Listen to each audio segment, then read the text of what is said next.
قو انفسکم و اہلیکم نارا۔ اللہ تبارک و تعالی نے قرآن کریم میں ارشاد فرمایا، اے لوگو خود بھی بچو اور اپنے اہل و عیال کو اس جہنم کی آگ سے بچاؤ جس کا ایندھن انسان اور پتھر ہیں۔ محترم دوستو، اور انسان جہنم سے کب بچے گا اور کس طرح سے بچے گا؟ وہ انسان جہنم سے بچے گا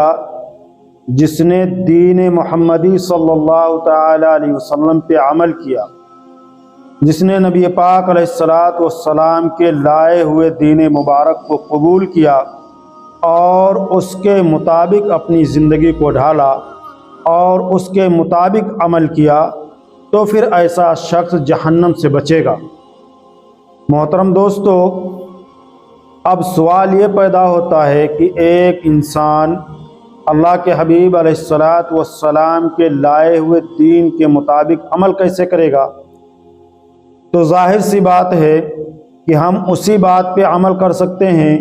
انہی احکامات کو پورا کر سکتے ہیں جو احکام ہمیں معلوم ہوں۔ اس لیے سب سے پہلے دین سیکھنے کی ضرورت ہے۔ محترم دوستو، جب ہم دین سیکھ لیں گے، دین جانیں گے،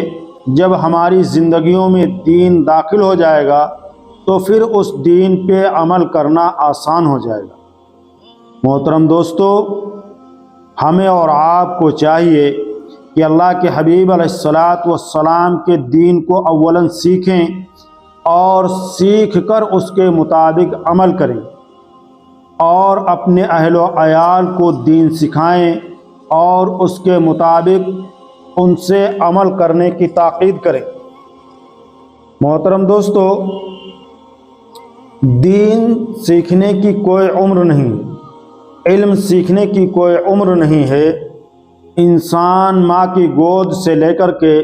آخری سانس تک دین کو سیکھے اور سیکھنا چاہیے۔ ہمیں اور آپ کو دنیا سے اس حال میں جانا ہے کہ ہم نبی پاک علیہ الصلاۃ والسلام کے لائے ہوئے دین کو سیکھنے والے بنے رہیں۔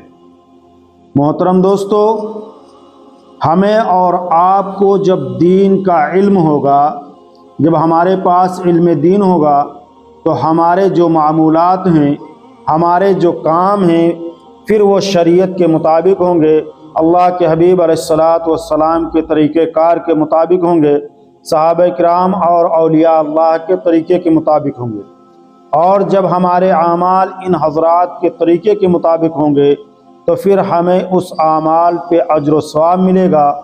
اور ہم جہنم سے بچ کر کے جنت میں جانے والے بن جائیں گے۔ مثلاً اگر ہمیں علم ہے کہ ہمارے پیارے آقا جناب محمد الرسول اللہ صلی اللہ تعالی علیہ وسلم کس طرح کھانا تناول فرماتے تھے، آپ علیہ الصلاۃ والسلام کس طرح پانی پیتے تھے، تو پھر اگر ہمارے پاس ان چیزوں کا علم ہے تو پھر ہم اپنے ان اعمال کو، اپنے ان امور کو نبی پاک علیہ الصلاۃ والسلام کے طریقے اور سنت کے مطابق کریں گے جو عین عبادت ہے۔ اللہ تبارک و تعالی نے قرآن مجید میں ارشاد فرمایا، وَمَا خَلَقْتُ الْجِنَّ وَالْإِنسَ إِلَّا لِيَعْبُدُونَ، کہ میں نے انسانوں اور جناتوں کو محض اپنی عبادت کے لیے پیدا کیا ہے، اور دنیا کی دیگر جتنی بھی اشیاء ہیں، جتنی بھی چیزیں ہیں، وہ ساری کی ساری ہم انسانوں کے فائدے کے لیے اللہ تبارک و تعالی نے وجود بخشا، لیکن ہمارا اور آپ کا وجود اللہ تبارک و تعالی کی اطاعت، اللہ تبارک و تعالی کی معرفت، اللہ تبارک و تعالی کی عبادت کے لیے ہے، کہ ہمارا کوئی بھی کام، کوئی بھی امر اللہ تبارک و تعالی کی اطاعت اور عبادت سے خالی نہ ہو۔ اور ہمارا ہر کام جبھی عبادت بن سکتا ہے جب ہمیں نبی پاک علیہ الصلاۃ والسلام کی لائی ہوئی شریعت کا علم ہوگا، جب ہمیں معلوم ہوگا کہ ہمارے اور آپ کے پیارے آقا علیہ الصلاۃ والسلام 24 گھنٹے کی زندگی کس طرح گزارتے تھے۔ جب ہمیں معلوم ہی نہیں ہے تو ہم اس کے مطابق عمل کیا کریں گے؟ محترم دوستو، مومن کا کوئی بھی کام لغو اور بیکار نہیں۔ مومن کا ہر کام عبادت ہے، بشرطے کہ وہ اللہ کے حکم، نبی پاک علیہ الصلاۃ والسلام کے لائے ہوئے دین کے مطابق ہو۔ اگر ہماری اور آپ کی زندگیوں میں علم دین ہے تو پھر ہمارا کھانا پینا، سونا جاگنا، اٹھنا بیٹھنا، چلنا پھرنا، تجارت کرنا، ملازمت کرنا، زراعت کرنا، غرضے کی جو بھی کام ہیں، جن کاموں کو ہم محض دنیاوی کام سمجھتے ہیں اور دنیا حاصل کرنے کے لیے جن کاموں کو انجام دیتے ہیں، وہ کام بھی عبادت ہو جائے گا۔ ہم کھانا نبی پاک علیہ الصلاۃ والسلام کے طریقے کے مطابق کھائیں۔ نبی پاک علیہ الصلاۃ والسلام کا مبارک طریقہ یہ ہے کہ جب آپ کھانا تناول فرمانے کا ارادہ فرماتے تو پہلے اپنے دونوں ہاتھوں کو دھلتے اور دسترخوان بچھاتے، اور پھر بسم اللہ وعلی برکت اللہ، بسم اللہ الرحمن الرحیم، یعنی اللہ تبارک و تعالی کا نام لے کر کے کھانا شروع کرتے، اور آپ علیہ الصلاۃ والسلام چھوٹے چھوٹے نوالے تناول فرماتے، اپنے داہنے ہاتھ سے تناول فرماتے، اور اپنے داہنے ہاتھ کی 3 انگلیوں کو آپ کھانے میں استعمال کرتے تھے۔ تو 3 انگلیوں سے کھانے کھائیں، بسم اللہ کر کے کھانا کھائیں، دسترخوان بچھا کر کے کھائیں، چھوٹے چھوٹے نوالے کھائیں، اور کھانے کو خوب چبا کر کے کھائیں، اور کھانے کے درمیان اللہ تبارک و تعالی کا شکر ادا کرتے رہیں۔ اگر کسی کو عربی معلوم ہو تو الحمدللہ، لک الحمد و لک الشکر، اگر عربی کے الفاظ نہیں آتے ہیں تو اپنی زبان میں اے اللہ تیرا شکر ہے، اللہ کا شکر ہے، اپنی زبان سے ورد کرتے رہیں اور کھانا تناول فرماتے رہیں۔ اور نبی پاک علیہ الصلاۃ والسلام جب کھانا تناول فرماتے تو پیٹ کے 3 حصے کرتے، ایک حصہ کھانے کے لیے، ایک حصہ پانی کے لیے، اور ایک حصہ سانس لینے کے لیے۔ محترم دوستو، یہ نبی پاک علیہ الصلاۃ والسلام کے کھانے کا طریقہ تھا۔ اگر ہم اس طریقے سے اور اس نیت سے کھانا کھائیں کہ یہ ہمارے محبوب علیہ الصلاۃ والسلام کی سنت مبارکہ ہے، تو یہ کھانا کھانا ہمارے لیے عبادت ہو جائے گا۔ ہمارے دل میں یہ ارادہ ہو کہ یہ جو ہم کھانا کھا رہے ہیں، اس کھانے سے ہمارے جسم میں قوت اور توانائی آئے گی، جس سے ہم اللہ تبارک و تعالی کی عبادت اچھی طرح سے کر سکیں گے، اپنے اہل و عیال کی پرورش اور پرداخت اچھی طریقے سے کر سکیں گے، تو پھر یہ کھانا ہمارے لیے عبادت ہو جائے گا۔ اگر ہمارے ذہن میں یہ خیال نہیں ہے اور ہمارا طریقہ نبی پاک علیہ الصلاۃ والسلام کے طریقے سے ہٹ کر ہے، تو صرف کھانے کا ایک مقصد رہ جائے گا کہ اس سے پیٹ بھر جائے گا اور اس پہ اجر و ثواب حاصل نہیں ہوگا۔ اسی طرح سے بھی دیگر جتنے بھی کام ہیں، وہ چاہے ملازمت ہو، تجارت ہو یا کاشتکاری ہو، اگر ہم صحیح نیت کے ساتھ اور صحیح طریقے کے ساتھ ان کاموں کو انجام دیں گے تو پھر اللہ تبارک و تعالی ہمارے ان کاموں کو عبادت بنا دے گا۔ محترم دوستو، جب ہمارے سامنے یہ آیت تلاوت کی جاتی ہے وَمَا خَلَقْتُ الْجِنَّ وَالْإِنسَ إِلَّا لِيَعْبُدُونَ، تو ہمارا ذہن فوراً اس طرف سے جاتا ہے کہ جب اللہ نے ہمیں اپنی عبادت کے لیے پیدا کیا ہے، تو جب ہم ہمہ وقت اللہ کی عبادت میں لگے رہیں گے تو پھر دیگر کام ہم کیسے انجام دیں گے؟ تو اس کا جواب یہ ہے کہ وہ جو دیگر کام جن کو ہم اور آپ سمجھ رہے ہیں، جن کو دنیاوی کام سمجھ رہے ہیں، انہی کاموں کو اگر اللہ اور اس کے رسول کے احکام کے مطابق، صحابہ کرام اور اولیاء کرام کے طریقے کے مطابق کریں گے تو وہی کام، جن کاموں کو ہم دنیاوی کام سمجھ رہے ہیں، وہی کام ہمارا عبادت ہو جائے گا۔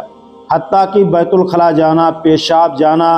ان سے فراغت کرنا بھی عبادت ہے، تھوکنا بھی عبادت ہے، سونا بھی عبادت ہے، چلنا پھرنا، اٹھنا بیٹھنا،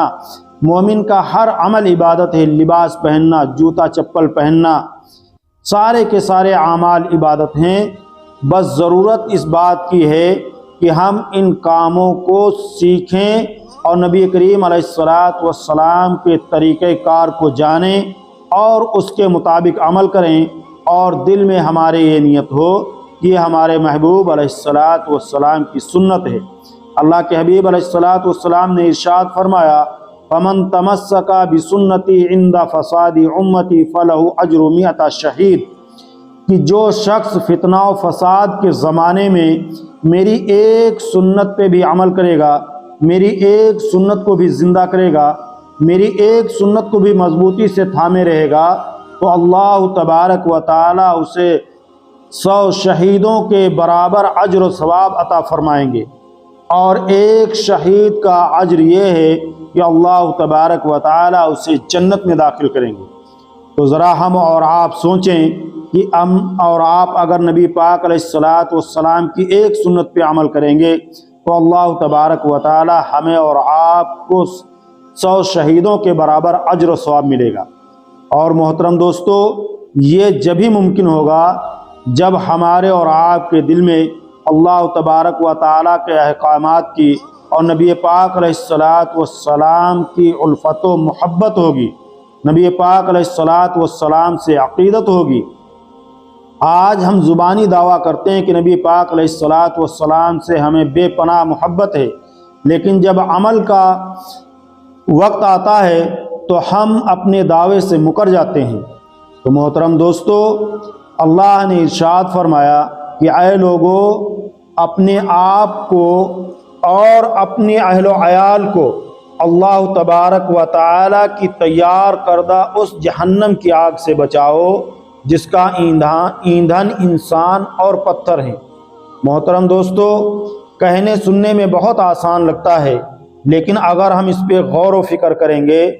تو محترم دوستو یہ بہت بڑی بات ہے، بہت بڑی بات ہے۔ محترم دوستو، اگر ہمارے محلے میں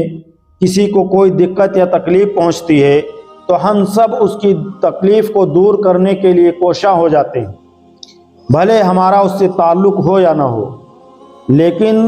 ہم اور آپ ایک ایسے گڑھے کی طرف بڑھے چلے جا رہے ہیں جس کا کبھی انت نہیں ہوگا۔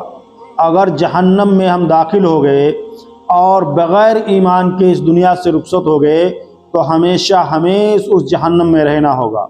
اور اگر ہم نے اپنے اہل و عیال کی، اپنے بال بچوں کی خبر گیری نہ کی اور وہ اس دنیا سے بغیر ایمان کے رخصت ہو گئے تو محترم دوستو ہم سے زیادہ خسارے میں کوئی نہیں۔ اور اگر ہم دیندار ہیں، ہم نماز روزہ کے پابند ہیں، ہمارے سارے حالات اور معاملات درست ہیں، لیکن ہمارے گھر والوں کے معاملات ہم سے برعکس ہیں، تو یہی گھر والے جو آج ہماری تعریفیں کرتے ہیں، ہم سے عقیدت و محبت کا اظہار کرتے ہیں، ہم سے لگاؤ رکھتے ہیں، کل خدا کی بارگاہ میں ہمارا دامن پکڑیں گے اور کہیں گے اے الہ العالمین، انہوں نے ہم سے جو جو کام کرنے کے لیے کہا ہم نے کیا، لیکن انہوں نے کبھی آپ کی طرف ہمیں متوجہ نہیں کیا، نبی پاک علیہ الصلاۃ والسلام کی سنتوں کا تذکرہ ہمارے سامنے نہیں کیا، اس پہ عمل کرنے کو نہیں کہا۔ اے الہ العالمین، اگر یہ ہم سے آپ کا تعارف کراتے اور آپ کے پیارے محبوب علیہ الصلاۃ والسلام کے طریقہ کار کے مطابق عمل کرنے کو کہتے تو ہم ضرور کرتے۔ اے الہ العالمین، جتنا قصوروار میں ہوں اتنے ہی قصوروار یہ بھی ہیں، اس لیے جو سزا مجھے دیں وہ سزا انہیں بھی ملنی چاہیے۔ اس لیے محترم دوستو، اصل ضرورت اس بات کی ہے کہ ہم بھی دیندار بنیں اور اپنے بچوں کو بھی دیندار بنائیں، قرآن اور حدیث اور فقہ کا علم ہم بھی سیکھیں اور اپنے بچوں کو بھی سکھائیں۔ اللہ تبارک و تعالی کہنے سننے سے زیادہ عمل کی توفیق عطا فرمائے۔